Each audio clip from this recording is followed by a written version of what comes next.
Hi friends, good morning. ఎలా ఉన్నారు? రచన శివాని, చదువుతున్నది హరీష. రచించిన వారు మీనా ముక్తేశ్వర్ గారు. సరే, మరి కథలోకి వెళదామా? ఏంటోనండి, శివాని లేకపోతే ఇల్లు కలలేకుండా పోయింది అంది పద్మజ శ్రీరామ్తో. ఒకసారి వెళ్ళి చూసి వస్తా అంటే ఎవరికి వారే వద్దు అంటున్నారుగా అన్నాడు శ్రీరామ్. అలా వెళ్ళకూడదులే అండి తరచుగా అంది పద్మజ. ఏమో, రేపు వెళ్ళి ఒకసారి చూసి వస్తాను నా బంగారాన్ని అన్నాడు శ్రీరామ్. ఫ్యాక్టరీలో రమేష్తో వర్క్ చేస్తున్నప్పుడు ఏం చేస్తున్నారు రమేష్ కొత్త జంట అన్నాడు శ్రీరామ్. బాగానే ఉన్నారు ముచ్చటగా అన్నాడు నవ్వుతూ రమేష్. పొంగిపోయాడు శ్రీరామ్. మాటల్లో మాటగా తను తండ్రిగా పోతున్నట్లు చెప్పాడు శ్రీరామ్కి ఆనందంగా రమేష్. కంగ్రాచులేషన్స్ రా అన్నాడు నవ్వుతూ శ్రీరామ్. అంతా శివాని వచ్చిన వేళా విశేషం అంటుంది రమ అన్నారు నవ్వుతూ రమేష్. నిజంరా, నా బంగారం ఎక్కడ ఉంటే అక్కడ బంగారమే. అన్నం ఎంత తినాలో కూడా తెలియదు అమాయకత్వం. ఒక రకంగా దానికి కారణం మేమంతా గారాబం చేయడం ఏమో అన్నాడు శ్రీరామ్. చెల్లెలపై ఆలోచనలు ఎక్కువైపోయాయి. చెల్లెల గురించే మాట్లాడేస్తున్నాడు శ్రీరామ్. ఒకసారి వచ్చి చూసి వెళ్ళవచ్చుగా అన్నాడు రమేష్ నవ్వుతూ. ఆ రోజు సెలవయ్యేసరికి అందరూ ఇంట్లోనే ఉండి సందడిగా ఉన్నారు. అందరూ అన్ని పనులు చేయసాగారు. నవ్వు వచ్చింది రమకు. రమను చాలా జాగ్రత్తగా చూసుకోవాలి అని అందరూ నిర్ణయించుకున్నారు. ఇంట్లో అందరూ ఆనందంగా ఉండేసరికి చాలా ఆనందం అనిపించింది శివానీకి. కిరణ్ వదినను ఆట పట్టించసాగాడు. మా వదినమ్మ తల్లి అవుతున్నది అంటూ పాటలు పాడుతూ శివాని కూడా ఆనందంగా రమ చుట్టూ తిరుగుతుంది. రమకు సిగ్గుగా సంతోషంగా అనిపించింది. అంతా మా శివాని వచ్చిన వేళా విశేషం అని శివాని బుగ్గగిల్లింది రమ. అవును అంటూ అటు బుగ్గని గిల్లాడు కిరణ్. అబ్బా అంది శివాని. ఖచ్చితంగా అదే సమయానికి శ్రీరామ్ పద్మజ వచ్చారు. ముచ్చట పడిపోయారు ఆ దృశ్యం చూసి. ఇంకేం కావాలి, అలా అందరూ కలిసిమెలిసి ఆత్మీయులుగా ఉంటే అని ఆనందంగా నవ్వుకున్నాడు శ్రీరామ్. అన్నయ్య అంటూ శ్రీరామ్ గుండెలకు హత్తుకుపోయింది శివాని. ఏమ్మా నా బంగారు తల్లి అంటూ చెల్లెల్ని చూసి తెగమురిసిపోయాడు శ్రీరామ్. ఏంట్రా అంత సంతోషంగా అల్లరి చేస్తున్నారు అన్నాడు శ్రీరామ్ శివానీని. అన్నయ్య, రమ అక్క పొట్టలో చిన్ని పాపాయి ఉందట అంటూ నవ్వింది శివాని. పద్మజ శివాని చేయి పట్టుకుని అలా చెప్పకూడదు తప్పు అంది. అందరూ నవ్వుకున్నారు సంతోషంగా. ఎలా మాట్లాడాలో ఇంకా తెలియడం లేదు శివానీకి అంటూ మొహమాటంగా నవ్వింది పద్మజ. తనే నేర్చుకుంటుందిలేమ్మా, ఇబ్బందేమీ లేదు. అందరూ కొత్తల్లో ఇలాగే ఉంటారు. మంచి మనసుంటే తప్పే లేదు అంటూ నవ్వారు లక్ష్మమ్మ గారు. అందరూ కూర్చున్నారు. శివాని అలా అన్నయ్య పక్కనే కూర్చుని జరిగినవన్నీ ఒక్కొక్కటిగా కళ్ళు తిప్పుకుంటూ చిన్న పిల్లలా సంతోషంగా చెప్తూ ఉంది. అన్నయ్య, పిల్లల్ని తీసుకురాలేదా అంది శివాని. తప్పకుండా తీసుకువస్తాన్రా అని ఒక వారం రోజులు శివానీని ఇంటికి తీసుకువెళ్ళమా అత్తయ్య గారు అని అడిగాడు శ్రీరామ్. అయ్యో, ఇప్పుడు రాలేనన్నయ్యా. రమ అక్క ఏ పని చేయకూడదట డాక్టర్ గారు చెప్పారటన్నయ్యా. అందుకే మేము నిన్ననే నిర్ణయించుకున్నాము అన్ని పనులు మేమే చేయాలని అని చెప్పింది నవ్వుతూ శివాని. శివాని ఆలోచనకు సంతోషపడిపోయాడు శ్రీరామ్. బెంగ పెట్టుకోవడానికి ఆ ఇంట్లో ఏ బాధలు లేవు కాబట్టి శివాని గురించి అంత ఆలోచించాల్సిన పని లేదు అనుకున్నాడు శ్రీరామ్. పళ్ళు స్వీట్లు అన్నీ తీసుకువచ్చారు. కానీ రమ సంగతి పద్మజకు తెలియదు. తెచ్చిన పళ్ళన్నీ రమ చేతిలో శివాని చేతిలో పెట్టింది పద్మజ. ఆనందంగా కాసేపు ఉండి బయలుదేరారు శ్రీరామ్ వాళ్ళు. శివాని వెళ్ళింది వాళ్ళ అన్న దగ్గరకు. కాసేపు ఉండొచ్చుగా అన్నయ్య అని అడిగింది. మరొకసారి వస్తాంరా, పని ఉంటుంది కదా ఇంట్లో అంది పద్మజ. చెల్లెలు కళ్ళలో సన్నటి నీటి తెర చూసి శ్రీరామ్ కళ్ళల్లో కూడా నీళ్లు వచ్చాయి. మర్చిపోయా అన్నయ్య, నా చేయి తెగింది అంటూ తన వేలు చూపించింది శివాని. ఎలాగమ్మా అంటూ బాధపడ్డాడు శ్రీరామ్. కిరణ్ వాళ్ళ కుటుంబ సభ్యులందరూ అలాగే చూస్తున్నారు శివాని వైపు. కొత్తగా వంటలు చేసేటప్పుడు ఇలా జరగడం సహజమే, కానీ జాగ్రత్తగా ఉండాలి. ఇకపై అదే నువ్వు నేర్చుకోవాల్సింది శివాని అని చెప్పింది పద్మజ. శ్రీరామ్ ఇంకేదో మాట్లాడపోతే అడ్డు తగిలింది పద్మజ. అరే కిరణ్, ఆటో తీసుకురా వెళ్ళి అని చెప్పాడు రమేష్. ఆటోలో ఎక్కిన శ్రీరామ్కి బాధగా అనిపించింది. కళ్ళు తుడుచుకుంది పద్మజ. ఎందుకిప్పుడు బాధపడుతున్నావు? ఇందాకడ శివాని వేలు తెగింది అని నేను మాట్లాడబోతే నన్ను మాట్లాడనివ్వలేదు అన్నాడు శ్రీరామ్. అక్కడ వరకు అలాగే మాట్లాడాలి. ఇలాంటివి జరుగుతూ ఉంటాయి మా ఆడవాళ్లకు. మీకు తెలియదు ఇలాంటి విషయాలు. దాన్ని మీరు పెద్ద విషయంగా పట్టించుకుంటే శివాని అక్కడ కూడా మన ఇంట్లో లాగానే ఉంటుంది. అలా ఉంటే తన సంసారం, తన కుటుంబం అన్న శ్రద్ధలు తెలియవు అంది పద్మజ. నిజమే పద్మజ చెప్పింది అనుకున్నాడు శ్రీరామ్. ఆడపిల్లని చూసి అలా వదిలి వచ్చేటప్పుడు తల్లిదండ్రులకైనా, ప్రేమ ఉన్న ఎవరికైనా కళ్ళల్లో నీళ్లు రాక తప్పదు. అలా మాటలు చెప్పుకుంటూ వెళ్ళిపోయారింటికి శ్రీరామ్ దంపతులు. అందరూ ప్రశ్నలతో ముంచెత్తారు ఇంట్లో. శివాని చక్కగా ఆనందంగా ఉంది అని చెప్పింది అందరికీ పద్మజ.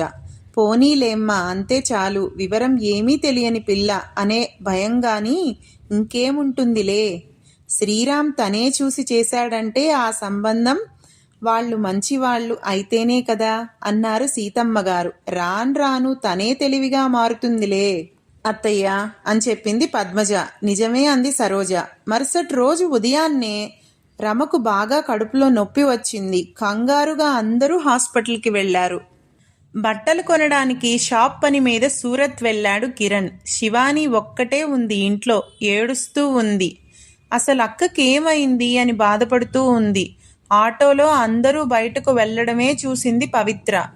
పేరుకే పవిత్ర, కానీ 2 ఏళ్లు కూడా ఒకరితో కలిసి ఉండలేదు. ప్రస్తుతానికి ఆమె భర్తగా చలామణి అవుతున్నవాడు 5వ భర్త.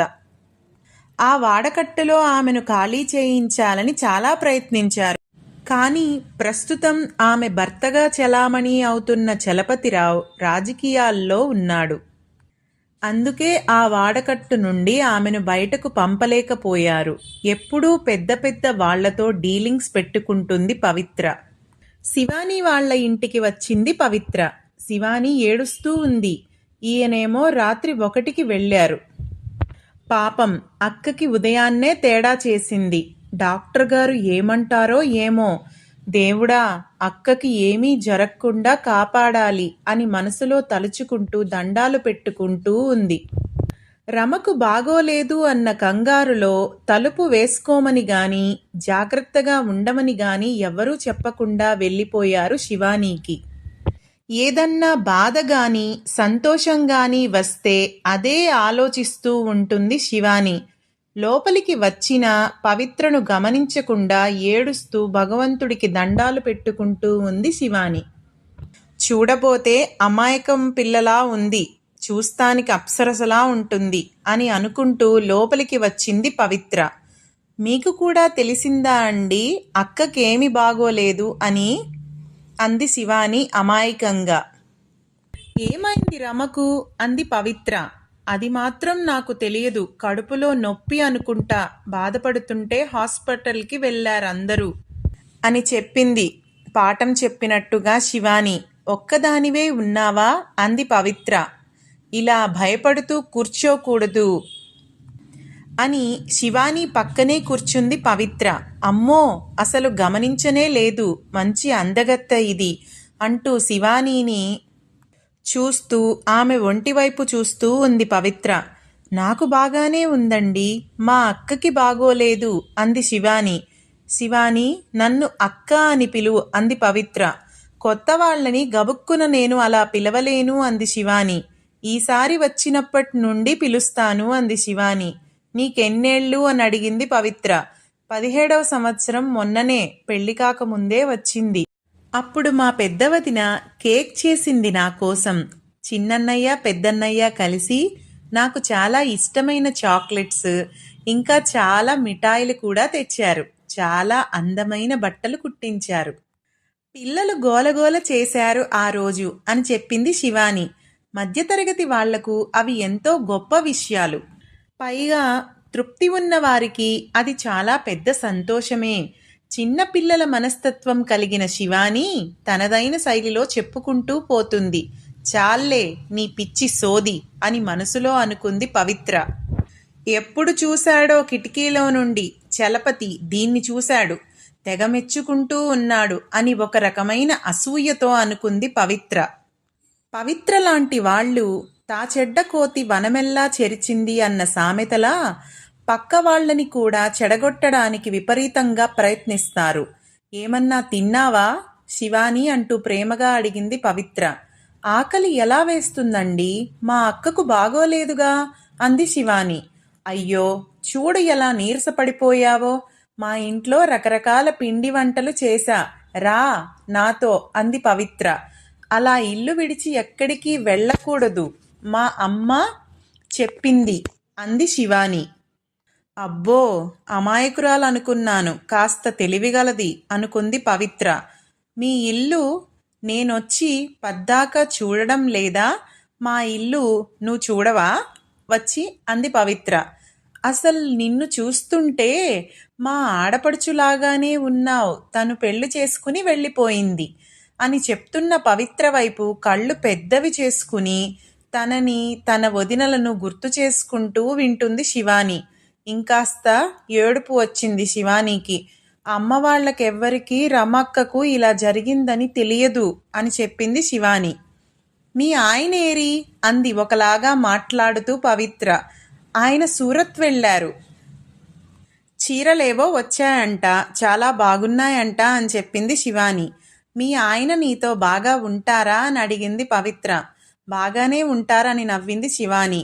పైకి నవ్వుతూ ఉందే గాని శివాని మనసంతా రమకు ఎలా ఉంది అని కంగారులతో అల్లాడుతూ ఉంది.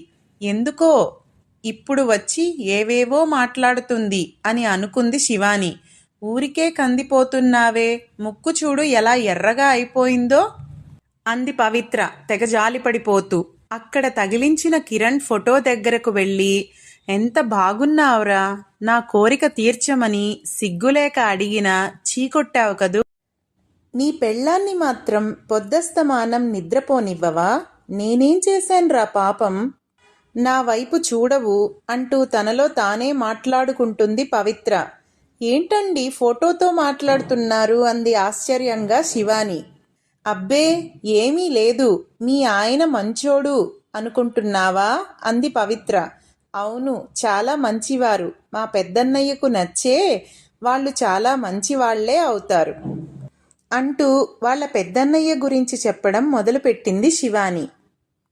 ఇవాల్టికింతే ఫ్రెండ్స్, మరొక భాగంతో రేపు కలుసుకుందాం. బాయ్.